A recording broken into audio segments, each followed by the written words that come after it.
ये देखो अब हम आ चुके हैं इधर, सब गई आज।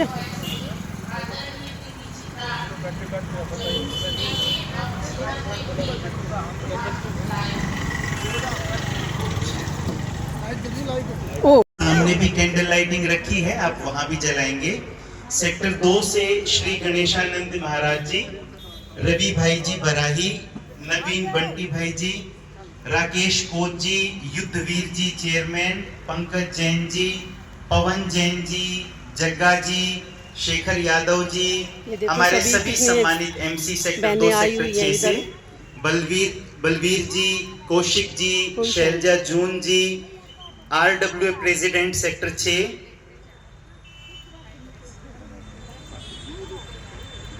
बिना विलंब किए जिसका भी नाम अनाउंस हो वो कृपया सामने आएंगे तो हमें अच्छा लगेगा।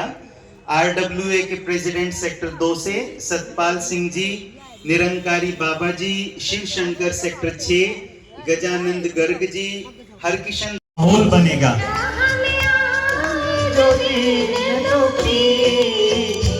सबको गले से लगाते चलो, प्रेम की गंगा बहाते चलो। आप सभी अपने अपने फोन की टॉर्च लाइट ऑन कर लेंगे, जिसके और वेव करेंगे आसमान में, बहुत सुंदर ये नजारा करेंगे। और मैं डॉक्टर बीके सुरेंद्र भाई से अनुरोध करता हूं कि कृपया आप भी 2 मिनट के लिए हम सबको संबोधित करें। आदरणीय डॉक्टर। तो आपका, हमारा और भादुगढ़ निवासियों का बहुत बड़ा सौभाग्य है जो इतनी बड़ी दीदी जी जो इंटरनेशनल हैं, नेशनल हैं, टीवी आइकॉन हैं, और हमारे माउंट आबू के अंदर जितने भी प्रोग्राम होते हैं तो सब आप लोग गए होंगे। तो जो योग राजयोग शिविर होता है तो दीदी जी सबको, आप सबको बाबा का, परमात्मा का परिचय देते हैं, तो आप सबने सुना होगा। तो इतनी अच्छी रीति से, सरल रीति से दीदी हमें बाबा के जोर से ताली बजाकर उनका स्वागत करेंगे। दीदी जी की महिमा तो बहुत है, और भाई ने भी सुनाई, दीदी ने भी सुनाई। थोड़ी बहुत जो मुझे थोड़ी सी आ रही है तो वो थोड़ा बस ज्यादा शब्द। शिरोमणि धर्म पुस्तक कहो या कर्म पुस्तक कहो, धर्म ग्रंथ, कर्म ग्रंथ, ऐसा अनमोल ज्ञान के निधि जो परमात्मा ने हम सब के लिए उपलब्ध कराई, और जहां से सारे विश्व को जीवन जीने की ऐसा सुंदर ज्ञान भगवान ने हम सबको दिया है, उसके लिए भगवान का कितना न शुक्रिया करे दिल से। श्रीमद् भगवद गीता भगवान का गाया हुआ मधुर गीत है जो जीवन की कई ऐसी प्रश्नावली है, जैसे अर्जुन के मन में अनेक प्रश्न थे, उसका उत्तर भगवान ने दिया है, क्योंकि वो सिर्फ अर्जुन के प्रश्न नहीं थे, लेकिन आज हम सब के मन के प्रश्न हैं। और इसीलिए श्रीमद् भगवद गीता वो अमृत है जो मनुष्य जीवन में से अनेक प्रकार का विषमा दी गई है। गीता माता कहते हैं कि जिस तरह एक माँ अपने बच्चों के अंदर अच्छे संस्कारों का सिंचन करती है, ऐसे भगवत गीता भी वो माँ है जो हमारे जीवन में भी उच्च श्रेणी के संस्कारों का सिंचन करती है। दूसरा, इसको माता की उपमा इसलिए भी दी गई है कि जैसे माँ के अनेक बच्चे होते हैं, 3-4 बच्चे भी हो, तो हर एक के अंदर एक जैसे संस्कार नहीं होते हैं। हर एक भिन्न है, लेकिन हर एक में माँ के कोई ना कोई संस्कार जरूर दिखाई देते हैं। ठीक इसी तरह श्रीमद् भगवत गीता भी वो माता है जो सर्व धर्मों की माँ है। हर एक धर्म जहां से निकले हैं, उस माँ के संस्कार उन सभी धर्मों में दिखाई देते हैं। महाभारत के अंदर जिन पांडव कौरव का वर्णन है और भगवान ने जो ज्ञान दिया समाधान के रूप में, ठीक इसी तरह इस्लाम धर्म में देखो, अनमोल ज्ञान का अमृत प्राप्त होने लगा। जब समाधि अवस्था से नीचे आए तो उन्हें लगा इतना अनमोल ज्ञान है, इसको तो लिपिबद्ध कर देना चाहिए ताकि मैं सारी मानव जाति तक उसको पहुंचा सकूं।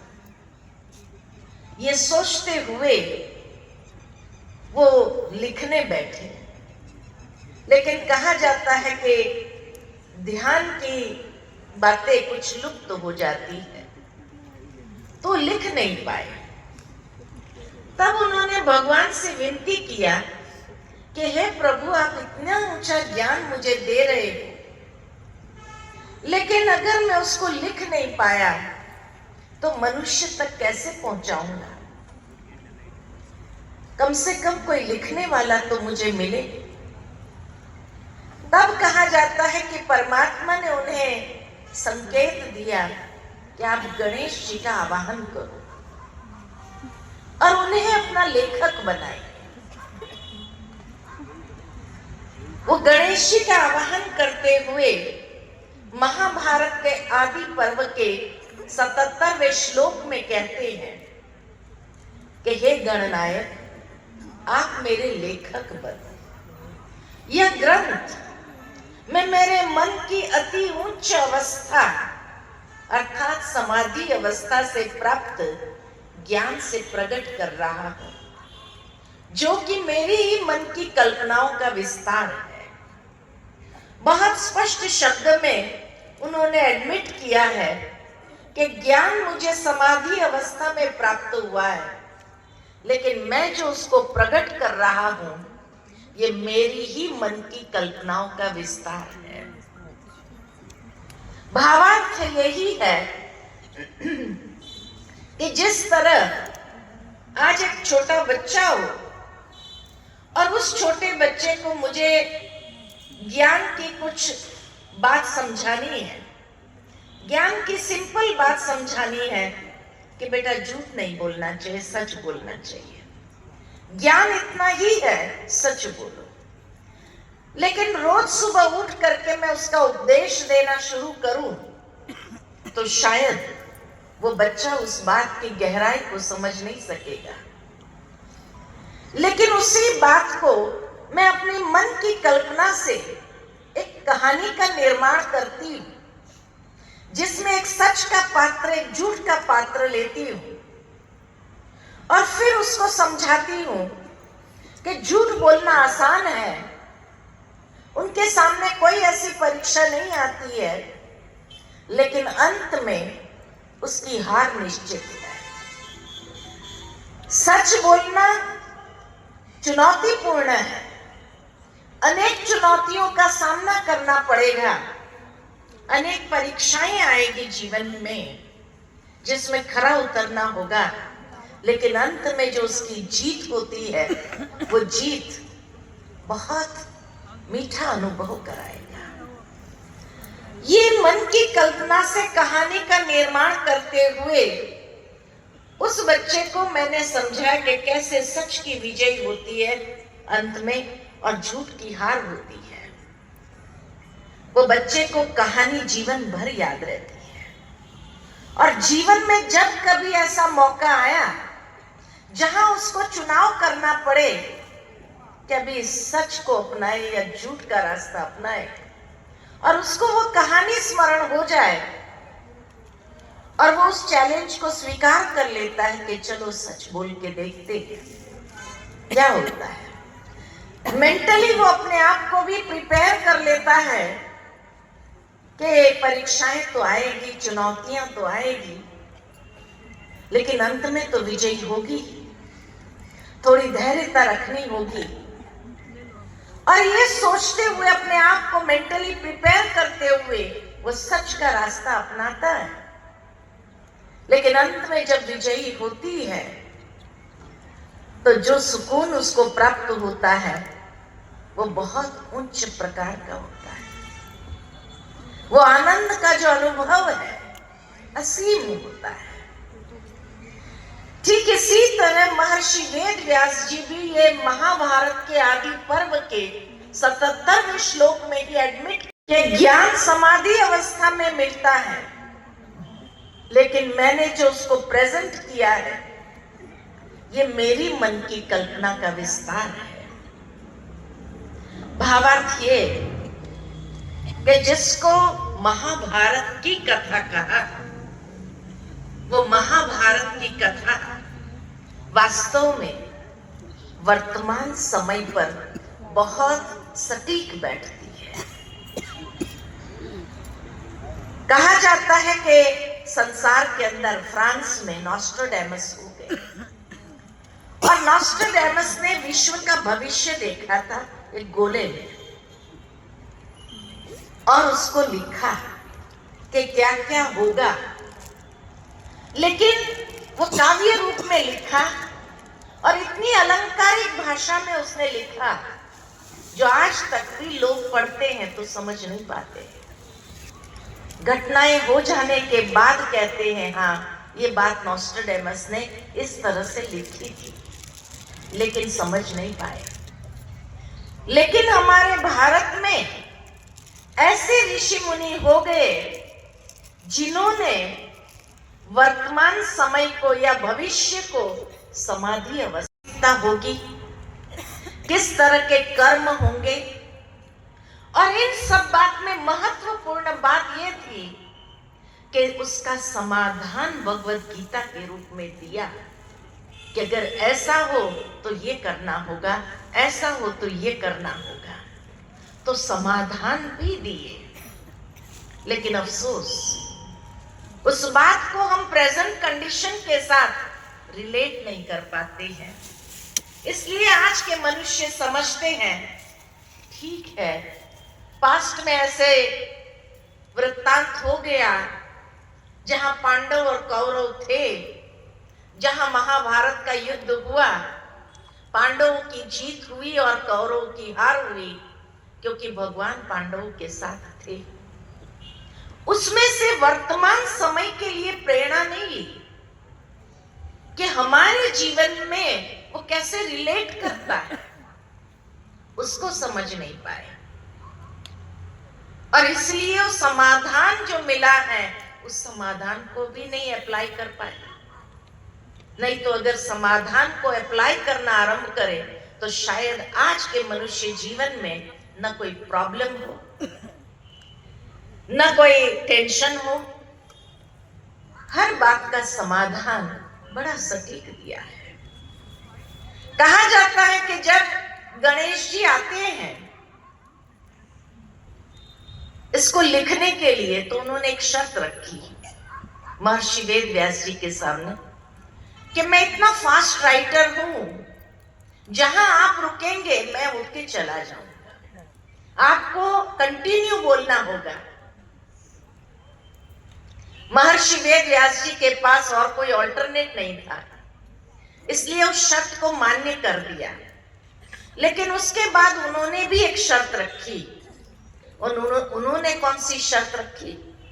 उन्होंने ये शर्त रखी कि समाधि अवस्था में मैं जो कुछ भी बोलूंगा मेरी हर बात को समझकर आप लिखेंगे, बिना समझ के नहीं लिखेंगे। गणेश जी जिसको कहा ही जाता है बुद्धि के देवता, लॉर्ड ऑफ विजडम, उसने सोचा कि मेरे लिए तो हर बात समझना आसान है, मुझे तो कोई तकलीफ नहीं है, इसलिए उन्होंने उस शब्द को मान्य रख दिया। लेकिन कहा जाता है कि गीता का प्रथम श्लोक जैसे ही उच्चारण हुआ कि धृतराष्ट्र संजय से कहते हैं कि हे संजय, धर्म क्षेत्र कुरुक्षेत्र में पांडु पुत्र और मेरे पुत्र के बीच में क्या हो रहा है उसका वर्णन करके तुम मुझे सुनाओ। प्रथम श्लोक में ही गणेश जी जैसे बुद्धि के देवता को भी रुकना पड़ा ये समझने के लिए कि जब एक ही परिवार के लोग हैं तो फिर धृतराष्ट्र ये क्यों कहते हैं कि मेरे पुत्र और पांडु पुत्र के बीच में क्या हो रहा है? कुरु परिवार है ना। और सबसे बड़ी बात कि कुरुक्षेत्र को ये विशेषण क्यों लगाया गया, उसको धर्म क्षेत्र क्यों कहा गया? सीधी बात पूछते थे कि भाई युद्ध के मैदान में क्या हो रहा है उसको वर्णन करके बताओ। इतना स्पेसिफिक कि धर्म क्षेत्र कुरुक्षेत्र में, तो ये विशेषण धर्म क्षेत्र क्यों लगाया गया? गणेश जी जैसे बुद्धि के देवता को भी ये समझने के लिए रुकना पड़ा, ये कहा जाता है। अब गणेश जी जैसे बुद्धि के देवता को भी उसको समझने के लिए रुकना पड़े तो आज का मनुष्य गीता की गुह्यता को कितना समझ पाता होगा? मुश्किल है। इसीलिए लोगों ने घर में गीता तो रखी होगी लाल कपड़े में लपेट के, उसकी पूजा भी रोज होती है। गीता जयंती पर कपड़ा बदली होता है, दूसरे कपड़े में ला करके उसको लपेट देते और रख देते हैं। गीता खाली रखने के लिए नहीं है या पूजा करने के लिए नहीं है, गीता को समझना है। लेकिन कौन समझाए, क्योंकि उसकी गहराई बहुत है। जब धृतराष्ट्र ने कहा पांडु पुत्र और मेरे पुत्र के बीच में क्या हो रहा है उसका विस्तार करके मुझे बताओ। भावार्थ ये कि आज से 500 साल पूर्व अगर चले जाए तो भारत के अंदर ऐसी संस्कृति थी कि पूरे गांव एक परिवार के नाते से रहता था, जहां तेरे मेरे का भाव नहीं था। इतना सुंदर मनोवृत्ति से रहते थे, सब कुछ अपना है, अरे कोई बात नहीं। किसी को अगर कोई चीज की आवश्यकता होती थी तो भी कहते थे कोई बात नहीं, अपना ही है, आप यूज कर सकते हो, आप इस्तेमाल कर सकते हो। तेरे मेरे की मनोवृत्ति नहीं थी। लेकिन आज से 5000 साल पूर्व महर्षि वेद व्यास जी ने वर्तमान समय को देखा था, जहां आज एक घर में 2 बच्चे भी होते हैं और मां ने एक बच्चे को कहा कि तेरे भाई के साथ ये खिलौना तुम शेयर करो, खेलो दोनों मिल करके, तो वो बच्चा भी कहता है ये मेरा है, मैं शेयर नहीं करूंगा, मैं साथ में मिलके नहीं खेलूंगा, ये मेरा है। और उसको अगर मेरे साथ खेलना है तो मैं जैसे कहूं वैसा करे, ये मानसिकता आज की है। तेरे मेरे का भाव ये आज का है कि आज घरों में भी 2 भाई एक दूसरे की चीज को शेयर नहीं कर सकते हैं। मेरा और तेरा भाव आ जाता है। इसलिए महर्षि वेद व्यास जी ने जब ये बात कही तो गणेश जी को रुकना पड़ा समझने के लिए, क्योंकि उस जमाने में तो तेरे मेरे का भाव ही नहीं था। तो वो उस बात को ग्रहण नहीं कर पा रहे थे कि एक ही परिवार के लोग हैं और तेरे मेरे के भाव क्यों? ये धृतराष्ट्र ऐसा क्यों कह रहा है? कि पांडु पुत्र और मेरे पुत्र के बीच में क्या हो रहा है, उसका विस्तार करके समझाओ, सुनाओ। तो इसलिए कहा कि एक एक श्लोक जैसे जैसे उच्चारण होते गए, इसकी गहराई इतनी होती गई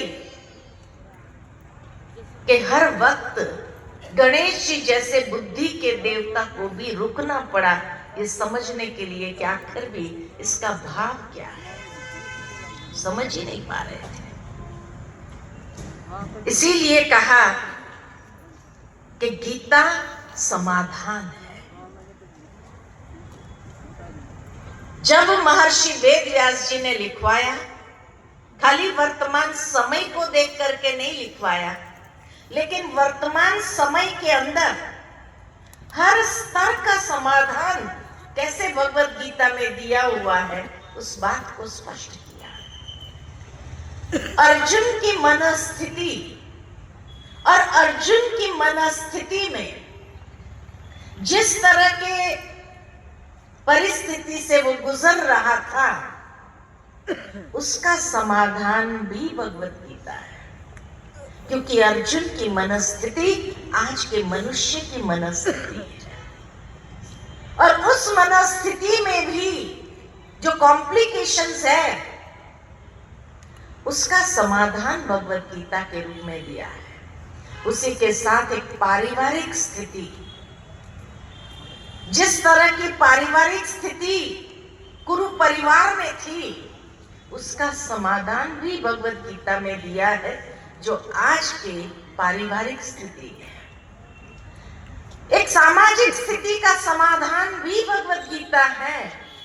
समाज का जिस तरह का दृश्य है, उसका समाधान भी भगवत गीता है। और एक राष्ट्रीय स्थिति का समाधान भी भगवत गीता है। और वैश्विक लेवल पर देखा जाए तो वैश्विक स्थिति का समाधान भी भगवत गीता है। एक ही पुस्तक के अंदर महर्षि वेदव्यास जी ने हर लेवल का समाधान दिया है। एक व्यक्ति से गांव दे दो बस, और कुछ नहीं चाहिए। लेकिन दुर्योधन ने क्या कहा, 5 गांव तो क्या, एक सुई की नोक बराबर भी जगह देने के लिए मैं तैयार हूं। आज पारिवारिक स्थिति में क्या होता है, आज जब चचेरे भाई होते हैं, एक भाई अगर शहर में रह रहा है या विदेश में रह रहा है और उसको पैसे की आवश्यकता होती है, बहुत कर्ज बढ़ गया होता है या कुछ भी उसको जरूरत होती है, और उसको लगता है कि चलो गांव जाते हैं, हमारी जमीन तो है, जमीन को बेच करके उसका पैसा निकाल लेते हैं, उसको बिजनेस में लगाते हैं या उसको ये करते हैं। वो गांव में जाते हैं, अपने चचेरे भाई से कहते हैं, भाई मैं समझता हूं अब अगर हम बंटवारा कर ले तो अच्छा है, हमारे हिस्से की जो जमीन है वो हमें मिल जाए, उसको मैं बेचना चाहता हूं, मुझे पैसे की बहुत आवश्यकता है। तो गांव वाला भाई क्या कहता है, क्या कहता है, अरे पुरखों की जमीन है, कोई बेची जाती है क्या, मैं 1 फुट भी जमीन देने वाला नहीं, जो होता है कर लो। उसको मालूम है कोर्ट में जाएगा, सालों तक केस चलेगा, तब तक तो कुछ नहीं होगा, और इस जमीन के ऊपर हम ही हकदार रहेंगे। आज ये होता है कोर्ट में, जितने भी पारिवारिक केसेस हैं भाई भाई के बीच में, वो जमीन और जायदाद को लेकर के ही तो है।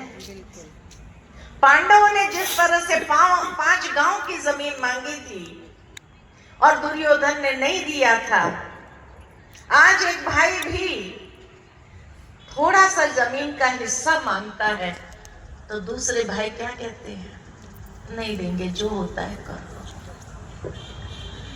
अर्थात न उसको सुख से रहने देना चाहते हैं, न उसको अपने मन में स्थान देना चाहते हैं, और अभिमान इतना कि चाहे कुल का नाश हो जाए परंतु घृणा, द्वेष, क्रोध, अन्याय, प्रतिशोध की भावना को छोड़ना नहीं है। ऐसी जब पारिवारिक स्थिति हो जाती है उसका समाधान भी भगवत गीता है, लेकिन हम उसको वर्तमान समय के साथ रिलेट नहीं कर पाए। इसलिए कहा कि महर्षि वेद व्यास ने आज से 5000 साल पूर्व वर्तमान समय की मानसिकता को देखा था। एक व्यक्ति के जीवन में, पारिवारिक जीवन में क्या होता है, उन सब बातों को देखा था और इसलिए उसका समाधान भगवान ने भगवत गीता के रूप में दिया है। इसी तरह एक सामाजिक स्थिति समाज के अंदर आज शकुनी जैसे पात्र देखने को मिलते हैं या नहीं मिलते हैं? शकुनी जैसे पात्र है या नहीं है? महाभारत में तो एक ही शकुनी दिखाया, लेकिन आज के समाज में कितने शकुनी हैं? कितने हैं? क्या कहेंगे, है कि नहीं है शकुनी? बहुत है। आपके घर में भी है? हाँ, हर एक घर में आज शकुनी घुस गया है। दिखाई नहीं दे रहा है, समझ में नहीं आ रहा है, लेकिन परिवार के अंदर अशांति तो मचा रहा है। वो शकुनी कौन है आज के युग का? जो धर्म अधर्म, कर्तव्य भलाई बुराई, न्याय अन्याय को परखने वाले ज्ञान के चक्षु को ही बंद कर देता है और समाज भी विकर्म तथा कुकर्मों के प्रति अंधा बन जाता है। समझ में ही नहीं आता कि शकुनी की गेम क्या है। शकुनी किसमें माहिर था? सबसे पहले तो शकुनी का टारगेट कौन था? धृतराष्ट्र उसका टारगेट नहीं था, गांधारी उसका टारगेट नहीं था, उसका टारगेट भीष्म पितामह भी नहीं थे, गुरु द्रोणाचार्य भी नहीं थे, उसका टारगेट दुर्योधन, दुशासन, 100 कौरव थे। यूथ जिसको कहा जाए वो उसके टारगेट पर थे। कहा जाता है कि दुर्योधन का नाम सुयोधन था। सुयोधन को दुर्योधन किसने बनाया? शकुनी ने बनाया। दुर्योधन माना जो धन का दुरुपयोग करता है।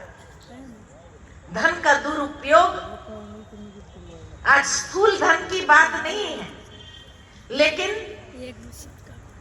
जो आंतरिक धन है, रिसोर्सेज जिसको कहा जाए, बौद्धिक धन, सबसे वैल्यूएबल बौद्धिक धन, उसका दुरुपयोग करना। आज ऐसे यूथ आपको मिलते हैं समाज में जो अपनी बौद्धिक शक्ति को, बौद्धिक धन का दुरुपयोग कर रहा है। चारित्रिक धन का दुरुपयोग, ये सारे धन का दुरुपयोग ये शकुनी के कहने पर हो रहा है। शकुनी किसमें माहिर था? शकुनी जुए के खेल में बहुत माहिर था कि वो पासे जो फेंकता था वो भी उसके मन की बात को समझता था और हर कोई को जुए के खेल में बिठा देता था। आरंभ में तो उसको जिताता था ताकि उसको खेलने का इंटरेस्ट आवे। पांडवों के साथ भी तो यही खेल खेला। आरंभ में तो जीतने के लिए उनको प्रलोभित करता है और बाद में सब कुछ उसका छीन लेता है।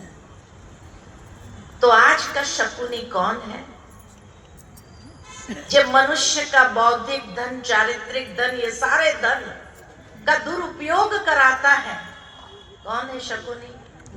आज का मोबाइल।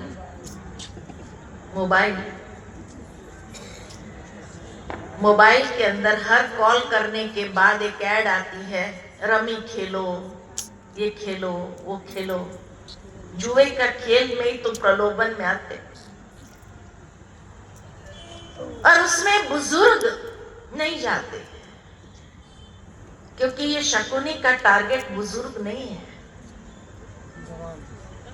लेकिन आज का यूथ जिसको जल्दी पैसा कमाने का एक लालच आ जाता है, सोचते हैं कि चलो हम भी अच्छी तरह से धन का सहयोग अपने माता पिता को देवे या उसको मददगार रूप में बने, भावना अच्छी होती है और इसलिए कहीं ना कहीं खेल में जाते भी है। और उसकी ऐड बड़े बड़े सेलिब्रिटीज दे रहे, हमने इतना जीता, हमने इतना जीता। तो प्रलोभन में तो आज का यूथ आ रहा है और इसलिए जब वो खेलना आरंभ करते हैं 2-4 बार जीतते भी है, लेकिन उसके बाद पूरा बैंक अकाउंट खाली हो जाता है। फिर रोते रहते हैं, क्या करें। आज जिस तरह से सोशल मीडिया के ऊपर अनेक तरह की ऐसी वीडियोस आती है जो आज के यूथ को तो क्या बच्चों को भी भ्रमित करता है, उसकी दिशा को भी चेंज कर देता है, उसकी बुद्धि को विकृत कर देता है, उसके चारित्रिक धन का खात्मा करता है। ऐसी वीडियोस में आज के बच्चे, आज के यूथ कैसे भटक जाते हैं, माँ बाप को पता ही नहीं लगता है और जब पता लगता है तब तक बहुत देर हो चुकी होती है कि वहां से उस बच्चे को वापस मोड़ नहीं सकते हैं। सारे सुयोधन को दुर्योधन बता रहा है कि नहीं बता रहा है ये मोबाइल, और उसका एडिक्शन इतना बढ़ता जा रहा है कि आजकल एक छोटा बच्चा, 6 महीने का बच्चा भी बिना मोबाइल के खाना नहीं खाता है। मोबाइल जरूरी है उसके लिए, तभी वो खाना भी खाएगा।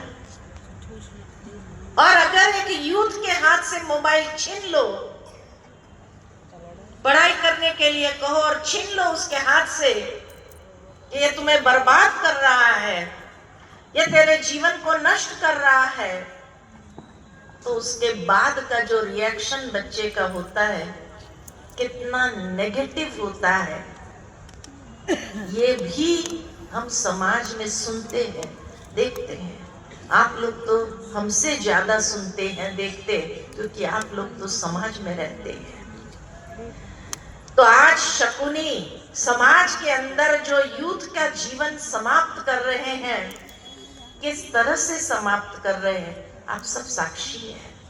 आज से 5000 साल पूर्व महर्षि वेदव्यास जी ने इस बात को समाधि अवस्था में देखा था और इसीलिए इस महाभारत की कथा में उसने ये हर बात वर्णन की है, लेकिन उसको हम वर्तमान समय के साथ रिलेट नहीं कर पाते हैं। जबकि समाधान भी दिया हुआ है, उस समाधान को भी हम यूज नहीं कर पाते। इसी तरह एक राष्ट्रीय स्थिति को देखा जाए, नाम का चयन भी कितना सुंदर किया है महर्षि वेदव्यास ने, धृतराष्ट्र। कि जब राष्ट्र को धृत भावना हड़प कर बैठती है और जहां पाशवी बल से अपने अधिकार को जमाए हुए, जहां सत्य की दृष्टि से अंधा, जहां मानसिक और आत्मिक अंधत्व होता है, वो बहुत ही भयानक होता है। आज कोई भी राष्ट्र को ले लो, कोई भी राष्ट्र को ले लो, कुर्सी का ही तो खेल है। और उस कुर्सी पर कौन बैठना चाहता है? एक अंधा इंसान। एक अंधा इंसान, ये आंखों से अंधा नहीं, महत्वाकांक्षाओं में अंधा, अहंकार में अंधा, मोह में अंधा। ऐसा इंसान जब बैठना चाहता है तो उस राष्ट्र की स्थिति, उस राष्ट्र को भी दांव पर लगा देता है। धृतराष्ट्र अर्थात एक अंधा इंसान आज कोई भी राष्ट्र को ले लो दुनिया में, चाहे अमेरिका हो, चाइना हो, कोरिया हो, कौन बैठा है? कौन बैठा है? इसलिए कहा हर एक को एक ऐसी लालसा है कि ये राज्य मुझे अपने हाथ में। अरे कोरोना के समय तो ये लालसा होगी कि दुनिया का राष्ट्र, दुनिया का सत्ता हम अपने हाथ में कर दे।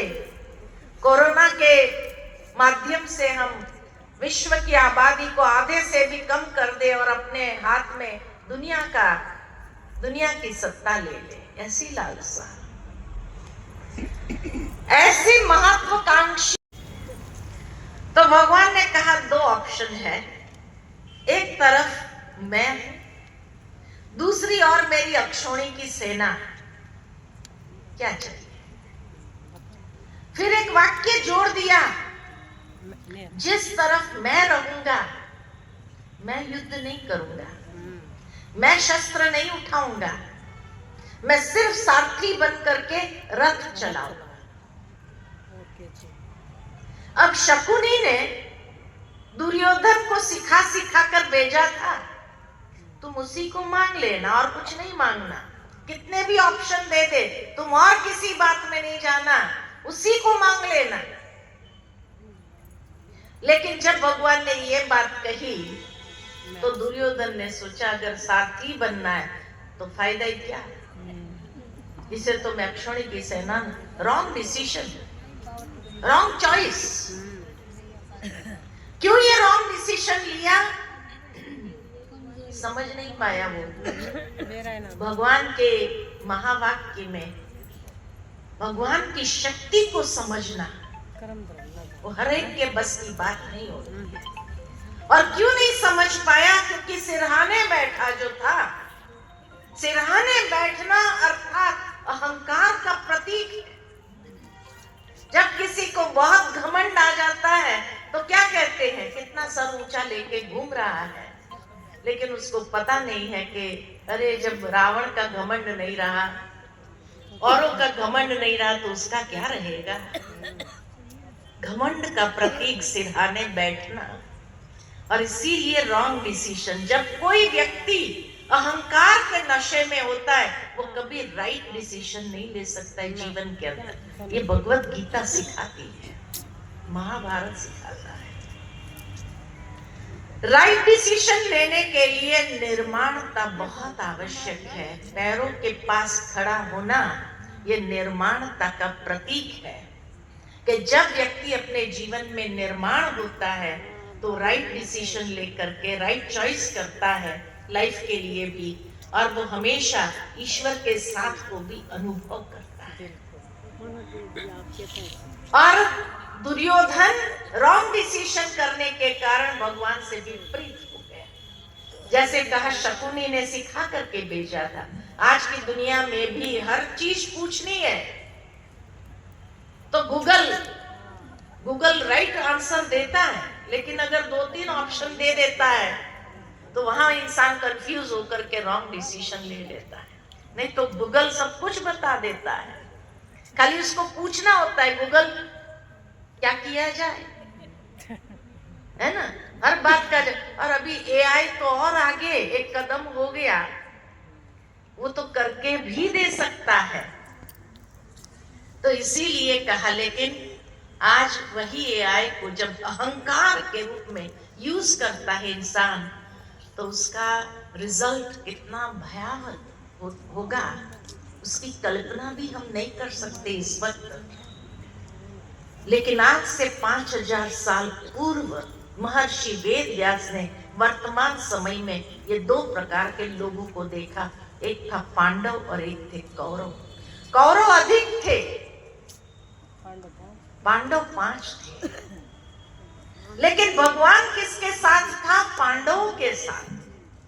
आज की दुनिया में भी अगर 100% लिया जाए, कौरवों को 100% लिया जाए तो उस कौरवों में पांडव कितने परसेंटेज होंगे? ओनली 5%, मुट्ठी भर। सारे विश्व के अंदर और बाकी सब कौरवों के डायरेक्शन पर चलने वाले, गूगल के डायरेक्शन पर, एआई के डायरेक्शन पर चलने वाले, और पांडव मुट्ठी भर जो ईश्वर के डायरेक्शन पर चलने वाले। क्योंकि अर्जुन जानता था भगवान की शक्ति और क्षमता को, कि भले भगवान युद्ध न करे, भले भगवान शस्त्र न उठाए, लेकिन सारथी बन करके भी वो राइट गाइडेंस जरूर देगा जो विजय के रास्ते पर ले जाएगा। इसीलिए कहा कि आज उसको रोकने के बजाय उसमें वो भी संलग्न हो जाती है। ऐसे गांधारी आज के समाज में है या नहीं है? बहुत है, बहुत है। धृतराष्ट्र भी बहुत है और गांधारी भी बहुत है। और फिर 100 कौरवों के नामों की लिस्ट इंटरनेट से मैं निकालना चाहा, और आश्चर्य हुआ मुझे जब 100 कौरवों के नामों की लिस्ट हुई मेरे सामने। अधिकतर कौरवों के नाम दू से आरंभ हो रहे थे।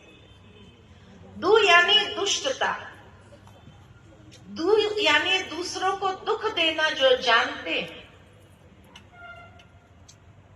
तो 100 कौरवों में से अधिकतर कौरवों का नाम दू से आरंभ हो रहा था।